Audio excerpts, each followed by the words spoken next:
Hello everybody, welcome back to my next video. So today I'm going to be answering your assumptions about me. So I've been kind of nervous about this one because I don't know, I just feel like assumptions are a weird one. They can be a little bit harsh and they can be entirely incorrect, and obviously sometimes it's kind of hard to know what people assume when they see you, but I decided to just brave it and do it, and predominantly because I didn't want to film a YouTube outside today because it is freezing, but also because I think it could be fun.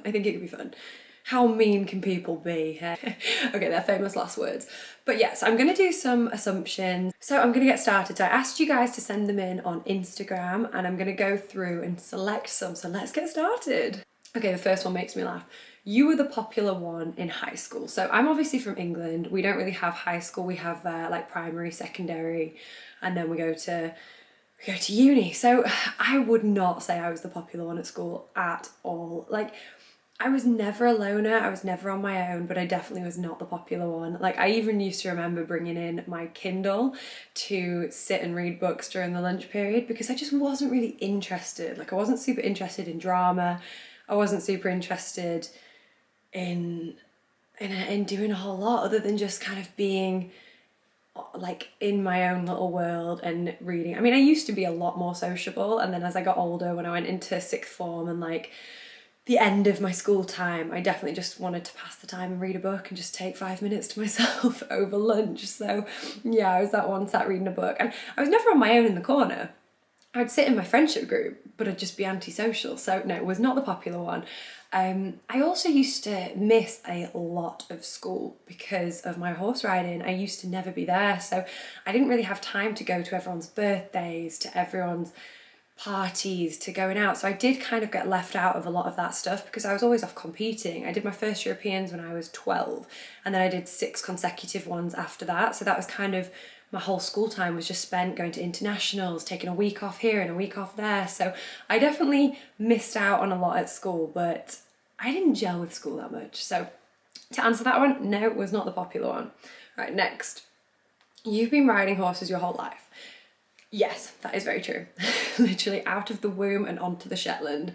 So my mum actually did eventing and she rode first. So it was always kind of her kind of goal to get me on a horse, and I just grew up with horses and loved them. I mean, I was never really the horsey one. Like, I didn't just stand around them and sniff them for fun, but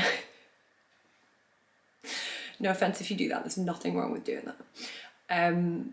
But I did like them, and yeah, I've definitely been brought up with it. It's all I've ever known. So yes to that one. Oh, this one's good. G is perfect all the time. No. No.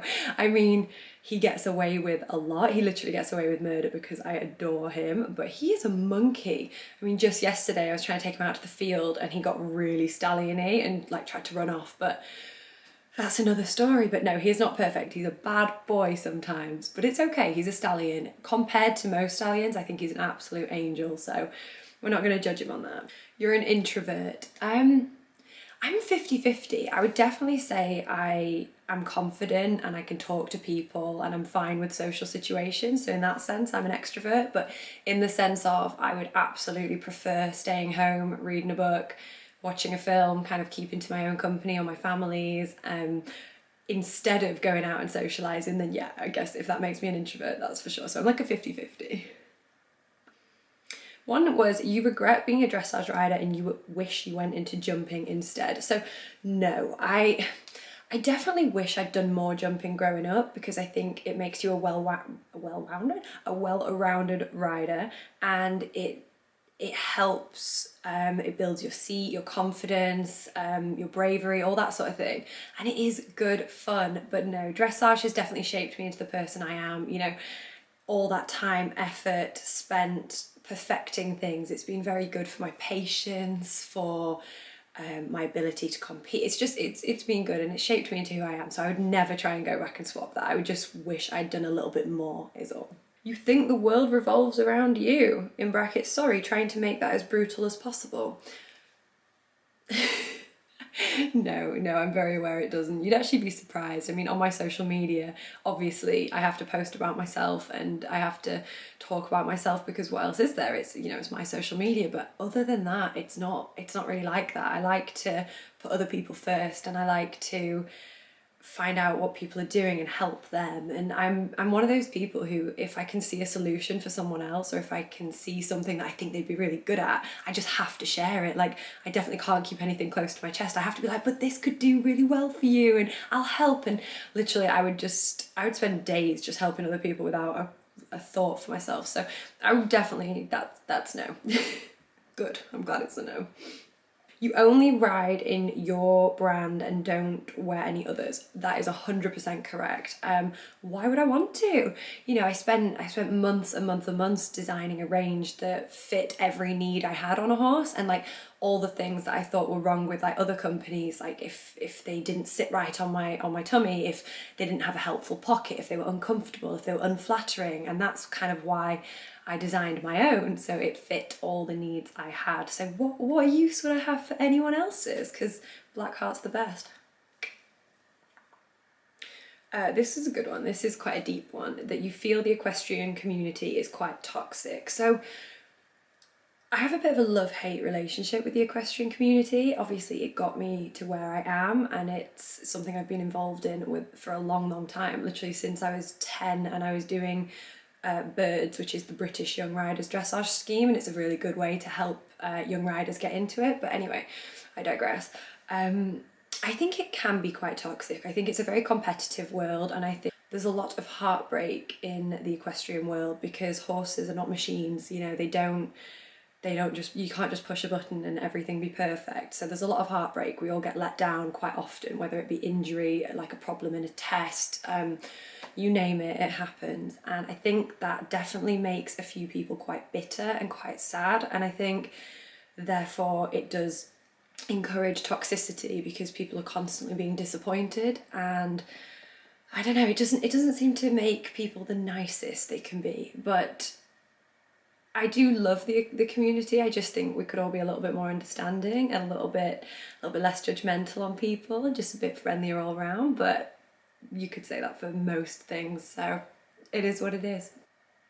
This is a good one. You'd never judge anyone learning to ride. That's 100% true. I mean, it is a tough sport. It is not easy. It takes years to develop your feel. And even now, some days I'm like, oh God, I cannot ride for the life of me. So I think I would never judge anyone trying to learn something new in general, because it's amazing that you're taking the initiative to do that. So no, and actually, can we encourage nobody to judge people, please? I got so much judgment when I started trying to jump, and so much negativity and comments on my riding, and I just, now I'm quite decent at it. I wouldn't say I'm good by any standards, but I'm better. And you just have to give people the time. You have to give them some time, and you just have to let them get on with it and find it for themselves. So yeah, stop judging. Someone put that you're arrogant. So this is a hard one because I don't blame anyone for thinking anyone looks arrogant. I suppose you only see my highlight reel, which is Instagram, TikTok. They probably don't watch me on YouTube, because if you do, you can probably tell I'm not arrogant. Well, I hope you can. I just don't think there's anything to be arrogant about. I think, I'm very grateful for my success, but it does come with its fair share of heartbreak and hard times. So I don't think anyone should feel smug or arrogant about anything, because you can lose things just like this. And, well, that was a really bad clip. Like that. And yeah, I don't feel like I'm better than anybody else. I just feel like I'm lucky in some ways, and I think other people are luckier in other ways, and it just is what it is. So I think the best thing to do for people who look at someone and go, oh, they're arrogant or they look snobby, is just remember that all you see is a photo. You don't know any of their micro expressions, the way they speak. You don't know what they think. You don't know how they act with people. So you just don't know. And I think that's the problem with social media, is because we open our lives up to people, they assume they know everything, and it's the surface. You guys know what we want you to know, typically, because if I'm having a bad day, I'm not going to share it. If I feel like I look ugly one day, I'm not going to share it. And literally I live with my hair in a bun and in trackies most of the time, but I don't share it because it's not what I class as a highlight. It's not something I think would look absolutely fantastic on my page, and therefore it doesn't make the cut. So just remember that you only see probably an hour of somebody's day, if that. So you don't know what they're like, whether they're friendly, funny, none of that. So just try not to make judgments unless you actually know somebody. Someone put that you love G the most out of your horses, and I would say this is half true. I love them all to death. I love every single one of my horses. They all offer very different things, and I'm very grateful for that. But I find with G, he's just the horse that gives back the most. I can do anything on him. I can gallop him up the field, I can go for a walk, and I think it's the fact that he's a stallion and he's gigantic. So he has everything for him that means he could just be a bad horse, or he could misbehave. He's giant. He could run off with me at any moment of the day, and I think the fact he chooses not to makes him very endearing and very kind-hearted, and it's just hard not to love someone who's just so sweet. So half true. You don't want to live in England, and that is 100% true. I mean, I just don't particularly connect with England. There's things I do like about it, of course, and at the end of the day it will always be my home, but I would move to America tomorrow if I could. It's just my favourite place on the planet, and it's just a dream to live on a ranch in the sun in the middle of nowhere, so I can ride my horses all day, I can lie in the sun, and I can go to country music concerts and just do like very fun small town kind of things. So that is my ultimate dream. I would just absolutely love that one day. So I guess we'll have to wait and see. Some of these are hilarious. One was that you and Matt Harnecker are secretly together. I would say that's a no. He's a very good friend of mine and I think he's amazing, but I think you would laugh at this one as well. That's very, very false. Someone put it's very important for you to look perfect at all times, and I would say that's a big no. So what you see on my social media is the days I wake up and think, right, I should put some makeup on and I should probably take some content and I should go down to the stables looking a bit cleaner. But no, most of the time I kind of roll out of bed and I have something to eat and then I just go down looking awful.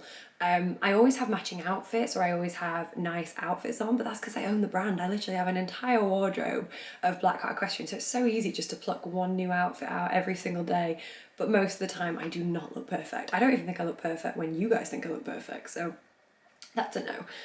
This one says that you're very competitive. So I've definitely got less competitive since I've not been competing, but I would say that in the past, dressage competitions, they made me tick. I love them. I would train just for the shows. It would be so much fun. And I'm competitive to the point I like to set myself a challenge and I like to beat goals I set for myself. It's not all about winning, although we do love to win. But yeah, I am competitive in the right situation. In a competition environment, I am definitely quite competitive, and I definitely think I rise to the challenge at a show. Also, I've really just noticed that I say definitely a lot, so I'm going to work on that because it's actually really annoying. It's definitely really annoying. But anyway, that's all the assumptions I can find. I mean, there's quite a lot, but a lot of them are very similar toned, but I would definitely like to do a video like this again, or maybe a Q&A. If you'd like to see a Q&A, just comment below and I will ask some questions on Instagram in the next couple of weeks.